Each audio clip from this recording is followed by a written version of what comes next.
Chapter 2. Robes. My ordination took place on July 11, 1937, at 4:19 p.m.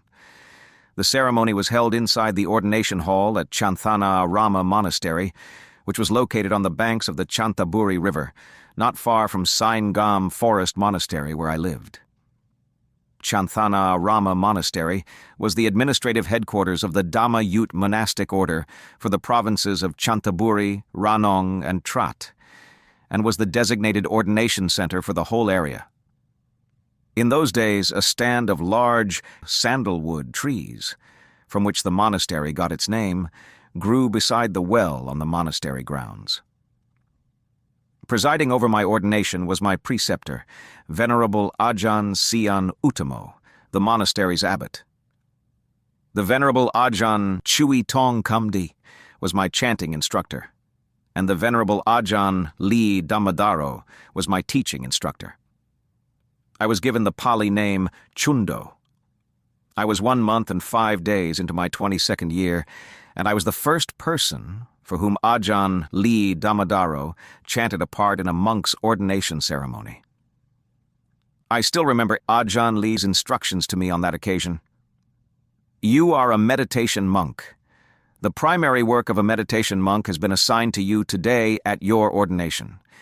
It is given simply as 5 meditation objects to be memorized and reflected on in forward and reverse order. Hair of the head, hair of the body, nails, teeth, and the skin that enwraps the body. It is up to you to contemplate the significance of these physical features in your meditation to the best of your ability. This reflection underlies the true work of those monks who practice according to the principles of Dhamma that were taught by the Lord Buddha.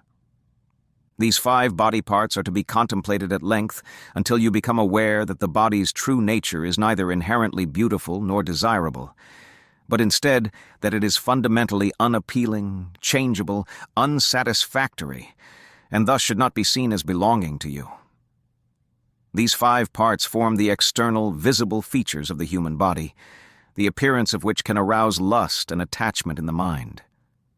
Only when the body is properly dissected and analyzed does the mind gradually develop a strong sense of dispassion toward the human form, causing the desires associated with it to begin to weaken and dissolve away.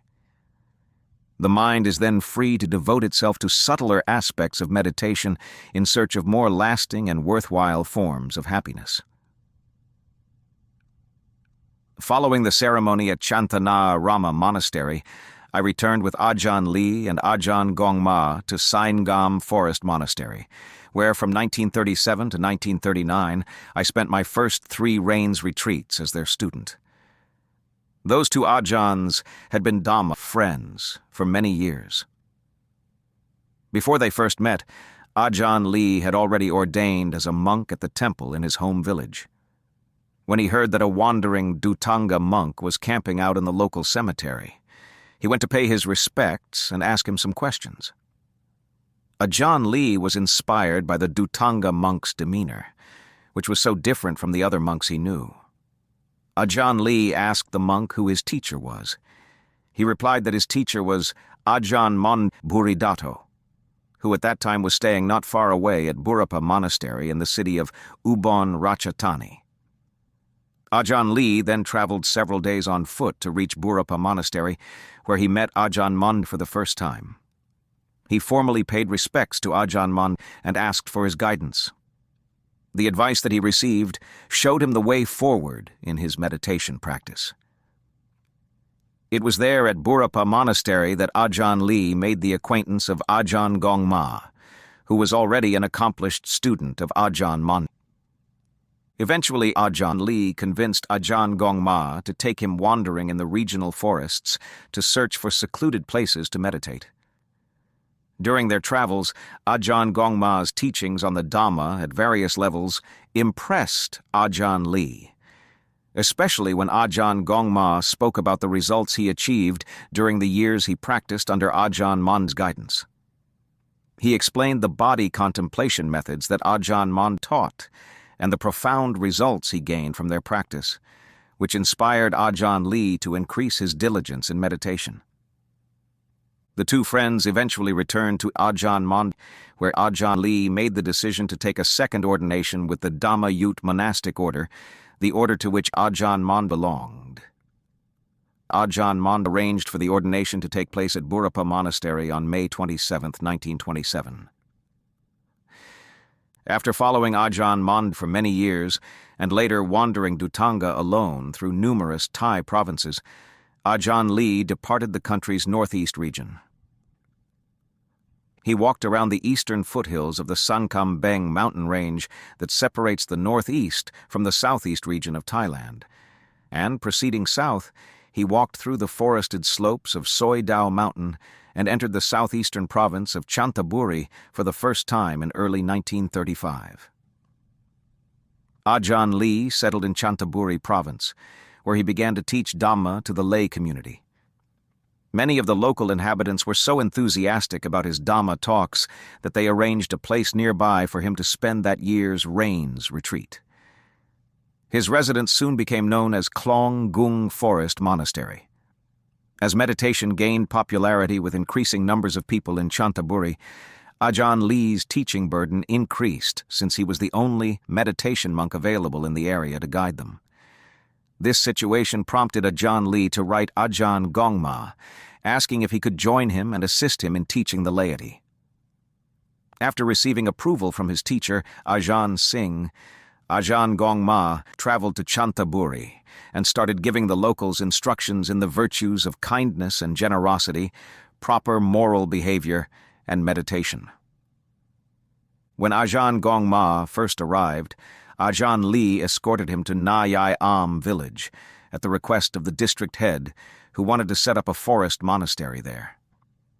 Na Yai Am village was a very poor community with the reputation of being a rural hideout where bandits took shelter from the authorities. Finding a quiet spot conducive to meditation, Ajaan Gongma camped in the forest outside the village for many months, allowing the locals a chance to get better acquainted with him. He taught them lessons in moral conduct to inspire them to feel remorseful about their past misdeeds and instill in them a healthy fear of the consequences of immoral behavior. To this end, he stressed the importance of strict adherence to the 5 precepts, which represent the foundation of all virtuous actions. By listening to his teachings and putting his advice into practice, the villagers' lives began to improve. As their hearts learned to accept Ajaan Gongma's practical instructions, their faith in him increased. With a belief in the benefits of moral virtue instilled in the hearts of its residents, the village that was once a hotbed of lawlessness became a cool, pleasant place to live. Old animosities died away to be replaced by a reverence for the monk whose teachings had made such an impression. When Ajaan Gongma eventually left Na Yai Am village, the people there cried like small children mourning the loss of a parent. Due to Ajaan Lee's influence in the province, forest monks were sought after in village communities around Chanthaburi. My hometown, Nong Bua, was one such village. Its residents, who harbored a strong faith in the Buddha and his teachings, had on multiple occasions invited Ajaan Lee to settle in their vicinity and guide them in matters of virtuous conduct and meditation. Ajaan Lee was unable to oblige their request, but they were nonetheless eager to support another monk from the forest tradition. At that time, a group of the town's devout lay supporters heard that Ajaan Gongma, who had the reputation of being a strict practitioner, was staying with Ajaan Lee at Cundo Ngaam Forest Monastery. 6 people from the group volunteered to travel to Ajaan Lee's monastery and invite Ajaan Gongma to return with them to Nong Bua. They did not propose to invite Ajaan Gongma simply to have him perform religious rituals. These people were truly interested in Dhamma and possessed a thorough knowledge of the Buddhist scriptures. They also valued the wise counsel of practicing forest monks. After a 2-hour boat ride, the petitioners landed at the dock in Chanthaburi and walked the rest of the way to the monastery. So delighted was the group when they first met Ajaan Gongma that they immediately proffered him their invitation. Ajaan Gongma responded by saying, You should go back home and make a solemn wish, asking the triple gem to provide an auspicious omen. If an auspicious omen appears, you can return. Otherwise, don't come back." Immediately, one of the villagers spoke up. "Venerable sir, I've received a good omen already. Last night I dreamt that two beautiful white elephants, a mother and her baby, approached me. But when I reached out my hand to pet them, the pair of them turned into a white chicken." Ajaan Gongma listened quietly to the man's story and contemplated the meaning of the dream for a while. He then said, "Well, in that case I agree to move to Nongbua village. Come back to pick me up on Wednesday, March 17th. The year was 1936. Let's reflect for a moment on the story of the villager's dream, the one in which two white elephants turned into a white chicken as soon as he started petting them. Dreams like that tend to be dismissed as fanciful imaginings. But to the surprise of all the monks, novices, and villagers of Nongbua, the white chicken dream turned out to have a real-life basis. About a mile from the burial ground lived a farmer that everyone called Uncle Bay, who raised chickens for a living. His prized chicken was a plump white one. The very same night that Ajaan Gongma arrived at the burial ground, Uncle Bay decided to catch and kill that white chicken. His intention was to make a spicy lemongrass curry with it, which he planned to offer to the monks the next morning. In the dead of night, Uncle Bay chased the white chicken around the coop in a fruitless effort to capture it. The coop's high walls made the job impossible as the chicken easily flew up to evade his grasp. In the end, worn out and weary of the chase, Uncle Bay decided to go to bed and try again, first thing the next morning. He reckoned that daylight gave him a better chance of killing the chicken. Before dawn the next day, however, the white chicken had already awakened and eaten its food before the other chickens woke up. Then it started crowing loudly in an agitated manner, as though it was giving vent to a feeling of anger and resentment. "No matter how well that man raised and fed me, in the end he aims to kill me for food like he slaughtered the pigs next door." Thinking like this, the white chicken began to panic. It frantically paced the coop before daybreak, on the lookout for danger. Just the night before, it had managed to escape certain death. Today, it might not be so fortunate. Having considered its options, the chicken began scratching the ground looking for food to bolster its strength for the coming struggle. At the same time, it reflected on how it could escape from the coop. As the morning sun rose over the horizon and the dim light of dawn began to illuminate its surroundings, the white chicken knew there wasn't much time left. Once the sun's rays struck its feathers, the white chicken gave out a big crow and jumped high into the air, launching its body out of the coop and onto the branch of an overhanging tree. Flying from branch to branch, and crowing as loud as it could, it proceeded across the fields toward the burial ground where Ajaan Gongma stayed. Almost immediately, Uncle Bay ran after it in hot pursuit. Staying just ahead of him, the chicken made its way into the grounds of Ajaan Gongma's new monastery. Uncle Bay chased it around the grounds, making grabs at it while trying to drive it off monastery property. He managed to chase the white chicken back to his house 3 times, but it still evaded his grasp. Each time the bird bolted back to the monastery. The 3rd time, feeling its very life to be at stake, the white chicken headed straight for Ajaan Gongma's newly built hut, landed right on the roof, and refused to move. Fearful of Ajaan Gongma, Uncle Bay didn't dare approach any closer. Feeling safe at last, the white chicken made its home in the monastery, taking Ajaan Gongma as its guardian. As its story spread through the village community, the white chicken soon became a kind of local celebrity, all of which led to the village man's dream coming alive in the folklore of Sai Ngaam Forest Monastery. The chicken remained a fixture at Ajaan Gongma's residence, leaving it only to follow him around. The white chicken searched for food at his hut and roosted in a tree nearby. On occasions when Ajaan Gongma moved to another hut for a night, the faithful chicken followed along with him. Whichever hut he moved to, on whichever day, it traveled behind him like a shadow. In the end, it followed Ajaan Gongma everywhere. Ajaan Gongma could train the chicken to do almost anything. When he told it to roost in a certain tree, it obeyed his command. When he told it to go somewhere, it took off straight away. When he ordered it to stop, it stood stock still. It was as though it understood Ajaan Gongma's spoken commands. He always treated it with fondness and a gentle kindness. Whenever Ajaan Gongma was reading a book on monastic discipline, the white chicken would walk up close and stand right next to the book. It remained right beside the book, obscuring Ajaan Gongma's view of the pages. Almost as though it was jealous of the attention he paid to the book. It even glared and cast angry glances at whatever Vinaya text Ajaan Gongma was holding, which made for a strange sight. The white chicken became a major attraction for visitors to the monastery. Soon they started playing with it and teasing it just for fun. Over time, the chicken became frustrated and annoyed by all the unwanted attention. The playfulness of their intentions aside, people just wouldn't leave the poor creature alone.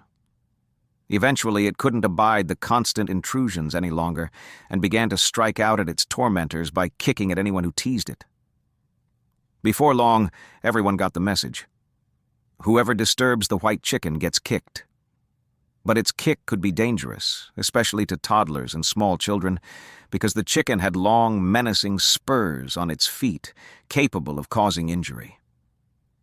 No one dared to discipline the chicken, however, because it was viewed as being Ajaan Gongma's favorite. When the situation reached a crisis, the laymen and women who frequented the monastery decided to take matters into their own hands. Together, they decided to cut off the spurs on the chicken's feet in order to keep everyone safe. Concluding that they could no longer allow it to injure people, they caught it one day and chopped off the menacing spurs with a machete. The chicken was extremely upset and angered by this brutal attack. It felt that its source of strength and courage to resist its tormentors had been hacked off. Venting its anger, it ran constantly around the monastery, screeching from morning till night. Distraught and inconsolable, the chicken fled at the sight of people, rebuffing all playful gestures. It no longer trusted people. Yet those same people continued to disturb its peace and quiet at every opportunity. In the end, it tried to avoid contact with people altogether. It wanted to live alone without fear of disturbance.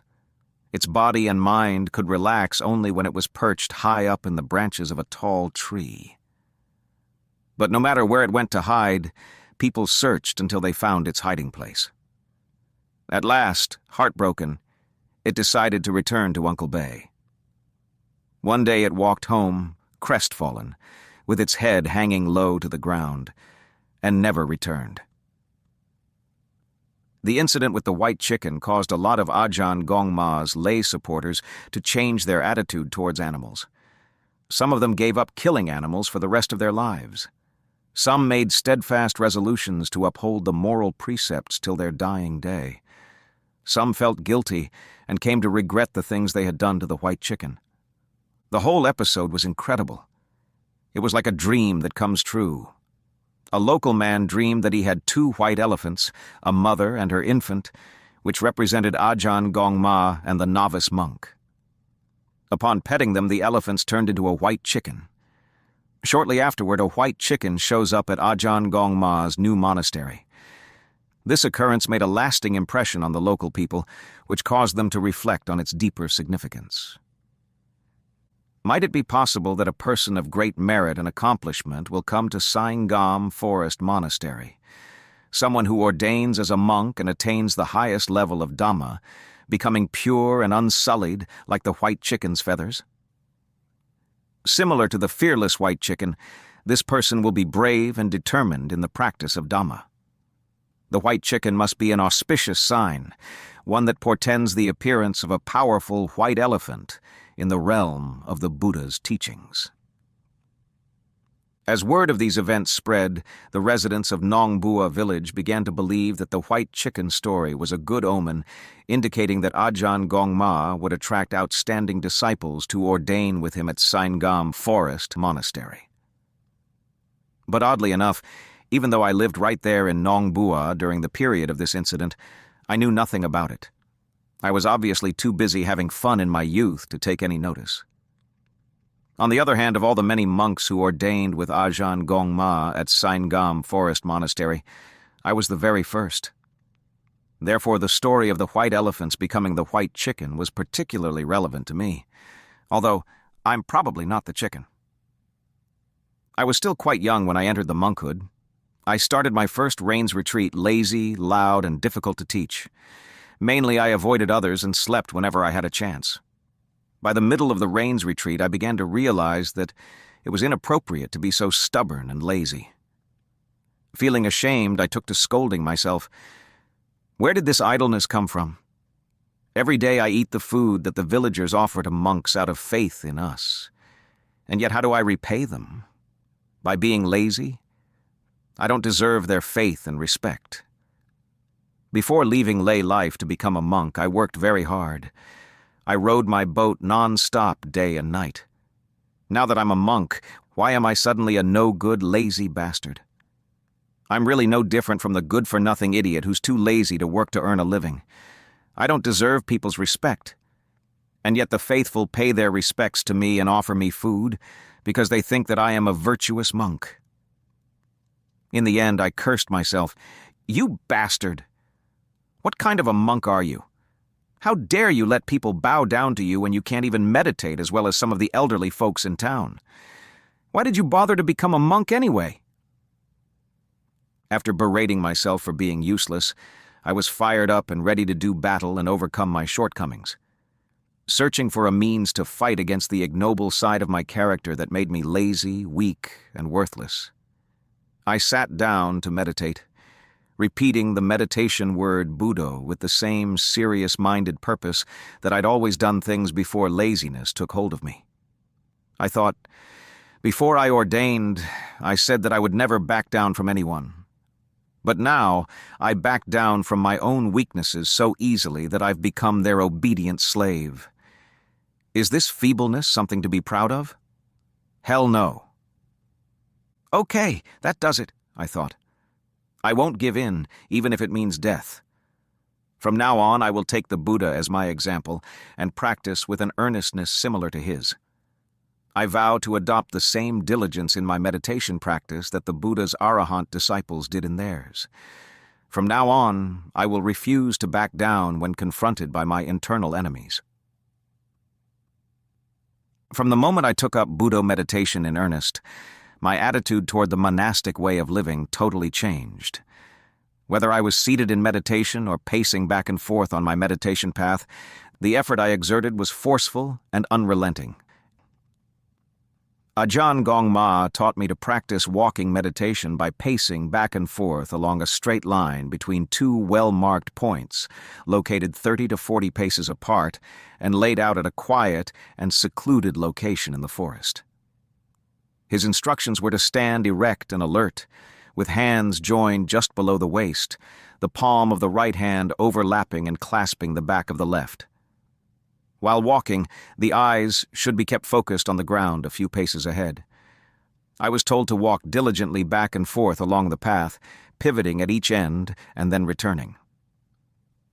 Because the repetition of Buddho gave good results, I harmonized that mental repetition with the pace of walking, each footfall being coordinated with Bud and then Do. In this way, I practiced walking meditation every day and every night without fail until my worldly infatuations and ambitions started to fade away. As the burden on my heart grew lighter, my mind felt calmer.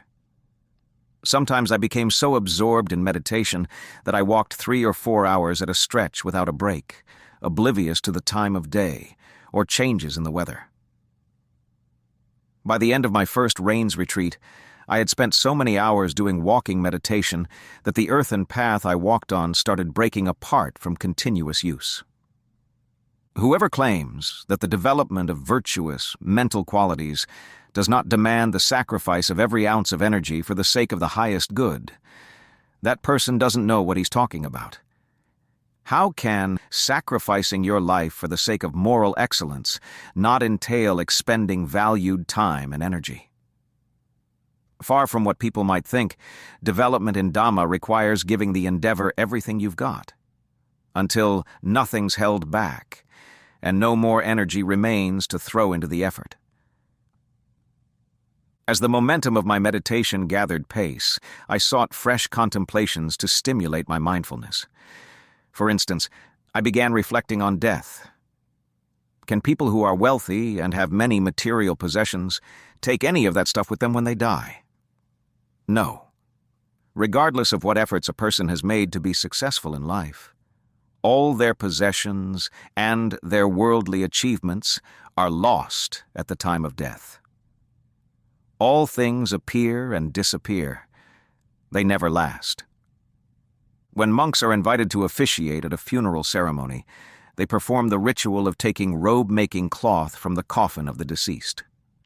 This funeral rite is performed not because the cloth itself has special value, but rather as an opportunity for the monks and relatives of the deceased to solemnly reflect on the nature of death, on the truth that one day all of them will certainly die as well.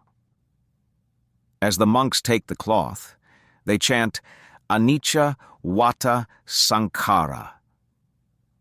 All compounded things, including our bodies and minds, are impermanent and subject to change. Nothing carries on in the same way forever. Unfortunately, most people never stop to reflect on their own bodies and minds. They are too lost in trivial thoughts to see their life frittering away, slipping away from them moment by moment as they settle into habitual ruts of thought and behavior. To get out of those ruts, they must learn to focus on the present moment. For this very purpose, I encourage people to focus their minds on Buddho for as long as they can, for days at a time, for months, or even years, until it becomes a habit that remains with them all the time. By then, their meditation should be unshakable. If the mind resists their efforts to calm down while walking and repeating Buddho, I advise them to remain steadfast and persistent. Continue walking in step with Buddho until the restless mind relents and becomes peaceful, even if that means pacing back and forth for hours. As the mind becomes absorbed in Buddho, concentration deepens, and the rhythm and pace of walking adapt to the steady stream of awareness that has developed. Then, the whole body may appear to float effortlessly along the path as though riding on a cushion of air. I often experienced that feeling of floating while I walked meditation. It felt as though body and mind were suspended above the ground, at one moment soaring up and away, at another gliding back down, then up again. I could walk like that for hours, oblivious to the time and the fact that I was sweating profusely throughout. Walking meditation was such an enjoyable experience that I became hooked on the pleasant feeling and didn't want to stop. Which just goes to show how rewarding walking meditation can be when you put your all into the practice. In the early days of my monastic life, however, my meditation practice lacked proper direction and consistency. On some occasions, the results were encouraging. On others, I felt drowsy and couldn't stay awake on the meditation seat. My half-hearted effort was discouraging. Deep down, I felt ashamed of myself for being so lazy in meditation. I compared my attitude to that of the monastery's lay supporters who found time to practice meditation even though they worked long hours and had busy family lives. And there I was, a fully ordained monk, a son of the Buddha, sitting around idly from dawn to dusk, gazing at the Buddha statue with droopy eyes, attending to my teacher with a lazy indifference, and sleepwalking through my duties at the meditation hall. Instead of trying harder to be more diligent than ordinary village folk, I was no match for them. I also thought to myself that I am a human being, just like the Buddha and his Arahant disciples. I live the same way they did and eat the same kinds of food. How come they were able to attain such exalted spiritual heights while I'm stuck in a rut? Obviously, I have only myself to blame. Is laziness a virtue? Of course not. The wise people of this world always praise hard-working individuals. Why do I feel so sluggish and drowsy? Don't I feel embarrassed seeing the monastery's main hall full of lay people sitting attentively in meditation? I have worked hard all my life. I was able to accomplish things that no one else could. How come now that I'm a monk, I can't learn to meditate wakefully? Why can't I figure this out? Considering my predicament in that way made me feel deeply dismayed. Making up my mind then and there to dramatically change course, I rose from my seat, approached the Buddha statue on my knees, and bowed to the Lord Buddha 3 times. With my hands joined together and my mind intensely focused, I made a solemn resolve. From this moment on, if I do not meditate with unbending resolve, may I be destroyed by lightning bolts, earthquakes, floods, and raging fires. After putting my life on the line by making that uncompromising vow, my heart felt a burst of energy as my mind steeled for the challenge. Courage welled up inside as I prepared to face a life-or-death moment. I fervently appealed to the power inherent in the good karma I'd accumulated from past virtuous actions to help me succeed in freeing my mind from all encumbering hindrances. To realize my vow, I began meditating day and night, sitting for long stretches during the day and walking for hours on end after dark. From the moment I made that resolve, I forced my mind to stay firmly on the repetition of Buddha.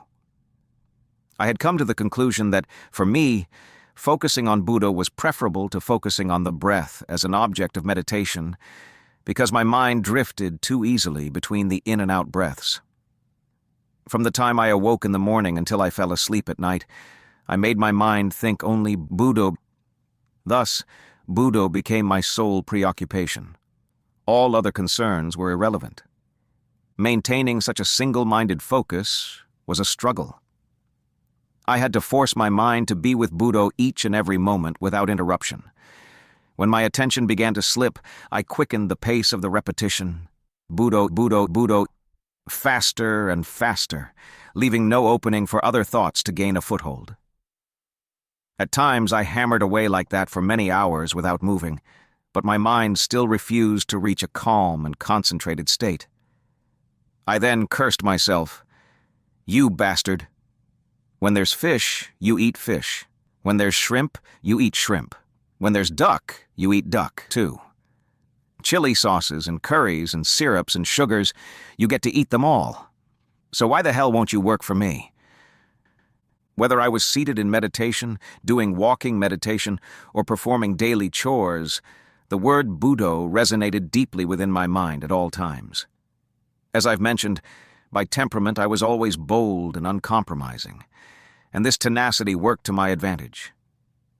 In the end, I became so earnestly committed to the meditation that nothing could shake my resolve. No errant thought could separate the mind from Buddha.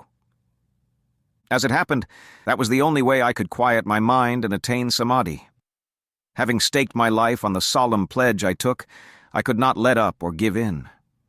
Even when I sat in meditation continuously for 5 hours, but still couldn't bring the mind to stillness, I did not dare to get up and take a break for fear of suffering the consequences of breaking my vow. I just had to force myself to submit to those harsh training methods. Oh, my legs hurt. Ow, I can't fight anymore.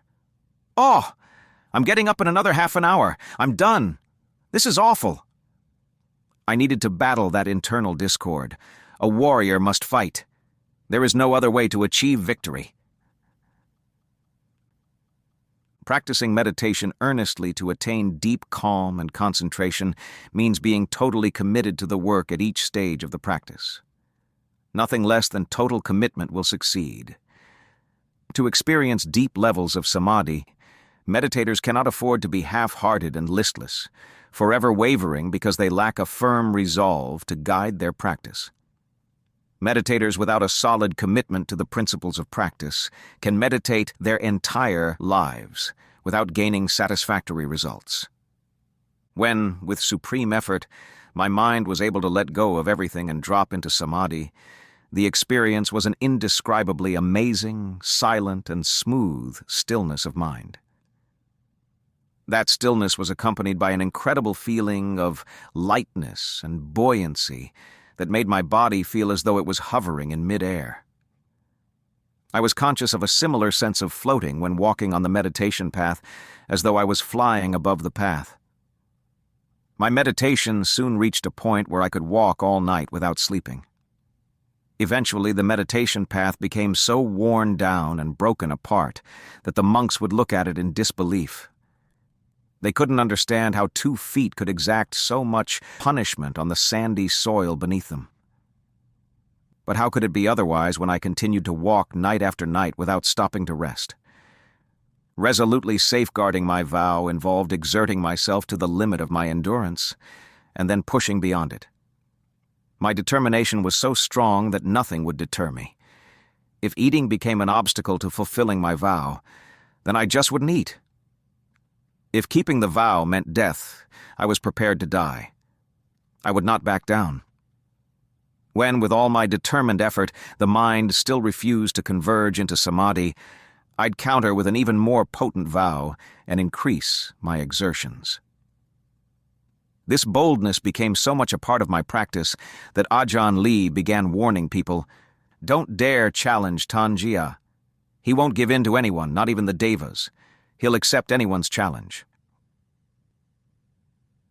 During the hot season months of my first year in robes, I joined 3 fellow monks hiking through the mountainous region in the northern part of Chanthaburi province, seeking out quiet and secluded forested locations where we could practice meditation undisturbed. That region had tracts of forest and hilly terrain that were well suited to our need for solitude. In the style of Dhutanga monks, we wandered from place to place, hiking through forests and mountains in locales where there were just enough small village settlements to support our daily alms round. We each carried an umbrella tent slung over one shoulder and an alms bowl slung over the other. When we found a quiet spot that was conducive to meditation, we camped for a while in the outlying forests near those small settlements. We saw this lifestyle as a way to be serious in our determination to practice correctly for the sake of Dhamma. We became convinced that working tirelessly to improve our meditation practice was the most important task in monastic life. The 4 of us returned safely to Sai Ngaam Forest Monastery shortly before the start of the 1938 Rains Retreat. In our enthusiasm for the ascetic way of life, we decided to use that Rains Retreat to strictly observe some of the Dhutanga practices that the Buddha recommended. We wanted to emulate genuine practicing monks who were striving earnestly for liberation from suffering. Together, we pledged to walk to the village for alms round every morning, except when fasting, to sweep the monastery grounds and clean the main hall every morning and evening without fail, to eat food only from our alms bowls, and as a group, to pay our respects by bowing to the Buddha and to our teachers every morning. Other practices that were mandatory for the rainy season retreat included gathering at 8 p.m. for evening chanting, followed by a Vinaya reading and a group meditation session that lasted until 11 p.m. We were required to wake up at 3 a.m. and meditate on our own until 5 a.m., and then gather at the main hall for the morning alms round. By far, the most challenging practice that a few of us undertook was going without sleep the whole night until dawn.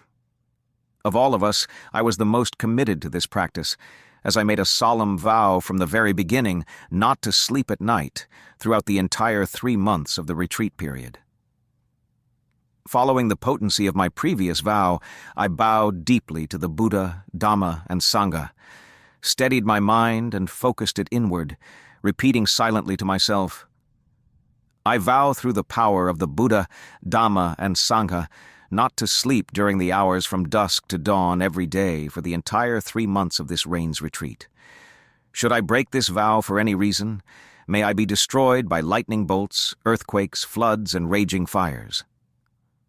Upholding the integrity of my vow was the most important aspect of its success, because that indicated how well the potency of my past karma had prepared me for the intense challenge ahead.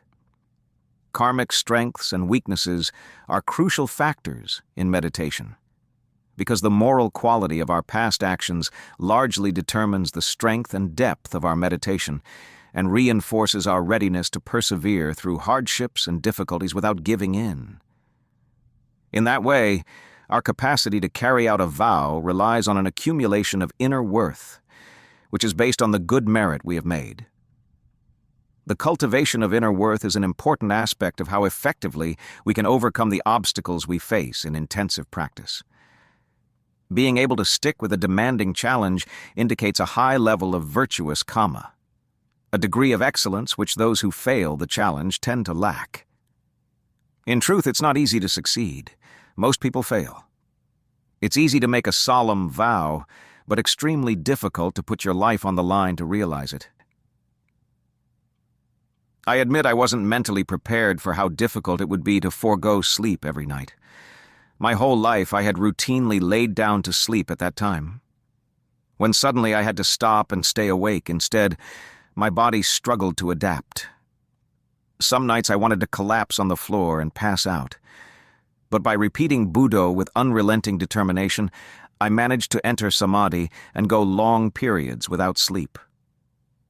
As I pushed myself past the bounds of physical endurance with a complete lack of regard for my health, the thin flesh on my buttocks became bruised and sore, making it extremely painful to sit long hours.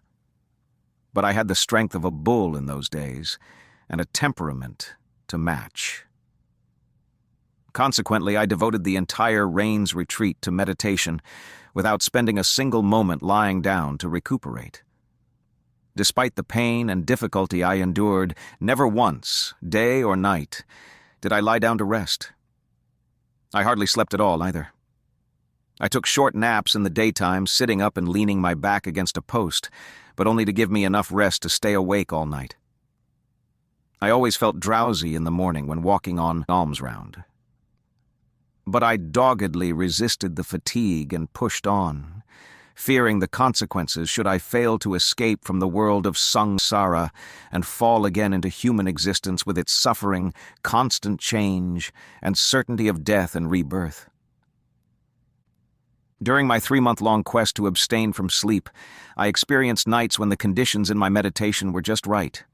Moments when my mind was centered and so totally focused on Buddho that I became oblivious to the time of day and the external environment.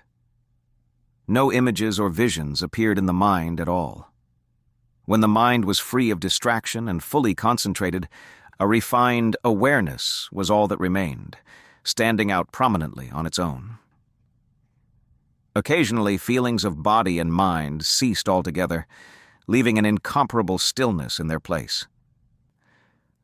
Aside from occasionally experiencing such sublime states, maintaining my vow day in and day out was usually a struggle. There were times when I just wanted to escape, but each time I doubled down on my primary purpose. Any thought of surrender was out of the question, because surrender meant reneging on my solemn pledge, the dishonor of which might shame me into abandoning my life as a monk. To inspire courage, I reflected on the fate of worldly folk who are drowning in the vast and deep ocean of samsara. Life has no purpose in its depths, other than to be food for turtles and fish to prey upon. Dying such a death is worse than useless. And yet living beings continue to sink through those dark waters with no prospect of salvation. Unless a liberating vessel comes to their rescue, they will die a meaningless death at the bottom of the sea. I was determined not to follow suit. Contrary to popular sentiment, living the life of a householder, having a spouse and supporting children, struggling for financial prosperity and trying desperately to hold on to it, entails many causes for disappointment and dissatisfaction. Because of the pressure they feel to earn a living and raise a family, people run frantically around day and night with little time to rest their minds and experience peace. The Buddha was right when he declared, "The fetter that shackles people to a life of pain and suffering is the fetter of attachment to sons and daughters, husbands and wives, property and possessions. These personal bonds are the most difficult to disengage from and go beyond. Grasping at and clinging to them drags people down to the deepest point in the sea of perpetual life and death, where they languish in the darkness, unable to find their way up to the light at the surface. People everywhere value worldly knowledge more than the Dhamma that the Buddha taught. The Buddha was right when he declared, "The fetter that shackles people to a life of pain and suffering is the fetter of attachment to sons and daughters, husbands and wives, property and possessions." These personal bonds are the most difficult to disengage from and go beyond. Grasping at and clinging to them drags people down to the deepest point in the sea of perpetual life and death, where they languish in the darkness, unable to find their way up to the light at the surface. But most people are reluctant to take the words of the Buddha to heart and act upon them. They'd rather waste their time gossiping, taking it easy, and having fun. When they come to visit the monastery, they bring radios and other devices that they listen to furtively while the monks are teaching Dhamma. Even though the real purpose of visiting a monastery should be to leave all worldly pleasures and amusements at home and focus wholeheartedly on learning the way to find true and lasting happiness in their lives.